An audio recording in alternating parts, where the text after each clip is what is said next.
మన ఇండియాలో చాలా మంది పేదవాళ్ళు ఉన్నారు. వాళ్ళ దగ్గర పెద్ద పెద్ద హాస్పిటల్స్ బిల్స్ పే చేసే అంత డబ్బులు ఉండవు. వాళ్ళ కోసమనే గవర్నమెంట్ స్కీమ్ తీసుకొస్తుంది వాళ్ళు ఫ్రీగా ట్రీట్మెంట్ చేయించుకోవచ్చు అని. కానీ కొన్ని హాస్పిటల్స్ మాత్రం ఈ స్కీమ్ ని మిస్యూజ్ చేసి డబ్బు సంపాదించడానికి పేదవాళ్ళని ఒక టూల్ లాగా వాడుకుంటున్నారు. ఈ రోజు మనం మాట్లాడేది మన ఇండియాలో జరిగిన ఒక పెద్ద మెడికల్ స్కామ్ గురించి, ఆయుష్మాన్ భారత్ స్కామ్. ఇది తెలుసుకున్న తర్వాత మీరు హాస్పిటల్ కి వెళ్లేటప్పుడు ఒకసారి కాదు 2 సార్లు ఆలోచిస్తారు. So welcome back to my channel. నా పేరు వెంకటేష్, మీరు చూస్తున్నారు విజయ్ సింపుల్ గా చెప్తా ఛానల్ ని. ఫస్ట్ ఆయుష్మాన్ భారత్ అంటే సంవత్సరానికి 5 లక్షల వరకు ఫ్రీ ట్రీట్మెంట్ చేయించుకోవడానికి పేదల కోసం గవర్నమెంట్ లాంచ్ చేసిన స్కీమ్. ఫర్ ఎగ్జాంపుల్, ఒక ఫ్యామిలీకి పెద్ద ఆపరేషన్ అవసరం అయితే వాళ్ళు అప్పులు చేయాల్సిన అవసరం లేదు, గవర్నమెంట్ పే చేస్తుంది. ఇది చాలా గొప్ప ఐడియా, కానీ కొంతమంది దీన్ని మిస్యూజ్ చేస్తున్నారు. ఫస్ట్ మనం అసలు ఈ స్కామ్ ఎలా జరుగుతుంది అని చూద్దాం, తర్వాత రియల్ ఇన్సిడెంట్స్ కూడా చూద్దాం. సో ఈ స్కామ్ ఎలా స్టార్ట్ అవుతుంది అంటే, ఎవరికైనా ఈ ఆయుష్మాన్ భారత్ ద్వారా ఆపరేషన్ జరిగితే గవర్నమెంట్ ఆ హాస్పిటల్స్ కి డబ్బులు ఇస్తుంది. మరి హాస్పిటల్స్ కేమో ప్రాఫిట్ కావాలి, రియల్ పేషెంట్స్ మాత్రమే ఉంటే పెద్దగా లాభం ఉండదు.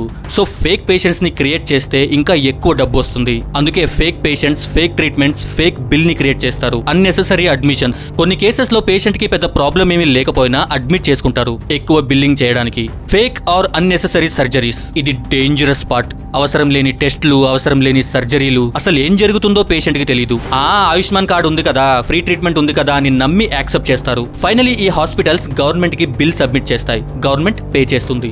ఇది స్కామ్ జరిగే ప్రాసెస్. ఇది జస్ట్ థియరీ కాదు, రియల్ గా జరిగిన ఇన్సిడెంట్స్ కూడా ఉన్నాయి. ఉత్తరప్రదేశ్ లో ఆయుష్మాన్ భారత్ స్కామ్. ఉత్తరప్రదేశ్ లో ఒక పెద్ద స్కామ్ బయటపడింది. సుమారు 39 ప్రైవేట్ హాస్పిటల్స్ ఇందులో ఇన్వాల్వ్ అయి ఉన్నాయి. వాళ్ళు కేవలం కొన్ని వారాల్లోనే 6,239 ఫేక్ మెడికల్ క్లెయిమ్స్ క్రియేట్ చేశారు. మొత్తం ఈ స్కామ్ వాల్యూ దాదాపు 10 కోట్లు. ఇంకా షాకింగ్ విషయం ఏంటంటే, చాలా క్లెయిమ్స్ రాత్రి టైంలోనే ప్రాసెస్ చేశారు, ఎందుకంటే డిటెక్షన్ తప్పించుకోవాలి అని. కొందరు హ్యాకర్స్ అండ్ ఇన్సైడర్స్ కలిపి ఈ పని చేశారు. వాళ్ళు hospital login IDs and health officers use చేసే ఐడీస్, ఇవి రెండిటిని మిస్యూజ్ చేశారు. తర్వాత అసలు వెరిఫికేషన్ లేకుండానే డైరెక్ట్ గా వాళ్లే క్లెయిమ్ ని అప్రూవ్ చేసేశారు. అంటే పేషెంట్ లేడు, ట్రీట్మెంట్ కూడా లేదు, డబ్బులు మాత్రం వచ్చేసాయి. ఈ విషయం బయటపడిన తర్వాత ఎఫ్ఐఆర్ నమోదు చేసి ఇన్వెస్టిగేషన్ స్టార్ట్ చేశారు. సిస్టమ్ లో ఉన్న లూప్ హోల్స్ కూడా చెక్ చేస్తున్నారు. ఇది ఒక్క కేసు మాత్రమే కాదు, ఇండియా మొత్తంలో 1100కి పైగా హాస్పిటల్స్ ని రిమూవ్ చేశారు. టోటల్ 122 కోట్ల పెనాల్టీ వేశారు. చాలా హాస్పిటల్స్ ని సస్పెండ్ చేశారు. అండ్ మొత్తం 500 కోట్లకు పైగా ఫేక్ క్లెయిమ్స్ డిటెక్ట్ అయ్యాయి.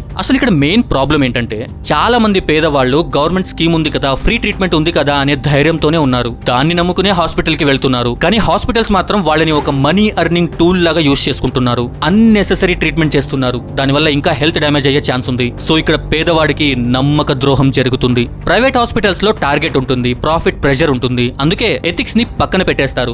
బిజినెస్ బాగుంటే చాలు, ఎవరెలా నాశనం అయిపోతే మనకేంటి అని అనుకుంటారు. మరి ఇప్పుడు మనమేం చేయాలి అంటే, హాస్పిటల్లో ఎవ్వరిని గుడ్డిగా నమ్మకండి, సెకండ్ ఒపీనియన్ తీసుకోండి. అంటే మీరు వెళ్ళిన హాస్పిటల్లో డాక్టర్ మీకు టెస్టులు చేసి మీకు ఆపరేషన్ చేయాలి అని చెప్పారనుకోండి, మన దగ్గర కార్డు ఉంది కదా, ఫ్రీగా ట్రీట్మెంట్ అయిపోతుంది అని ఆపరేషన్ కి రెడీ అవ్వకండి. 2-3 రోజుల తర్వాత వస్తామని చెప్పి ఆ రిపోర్ట్స్ ని వేరే డాక్టర్ దగ్గర చూపించండి. అంటే మీకు తెలిసిన ఎవరైనా డాక్టర్స్ ఉంటారు కదా, వాళ్ళ దగ్గర చూపించండి. వాళ్ళు కూడా మీకు ఆపరేషన్ చేయించాల్సిందే అని చెప్తేనే మీరు ఆపరేషన్ చేయించుకోండి. ఎందుకంటే కొంతమంది నమ్మదగిన డాక్టర్స్ ఉంటారు, మీ రిపోర్ట్స్ చూసి మీకు ఆపరేషన్ అవసరం ఉందా లేదా అని చెప్తారు. ప్రభుత్వం మంచి స్కీమ్ తీసుకొచ్చింది, కానీ మనుషుల అత్యాశ దాన్ని స్పాయిల్ చేస్తుంది. ఒకటి మాత్రం గుర్తుపెట్టుకోండి, awareness is your biggest protection. అవగాహనే మీకు అతిపెద్ద రక్షణ.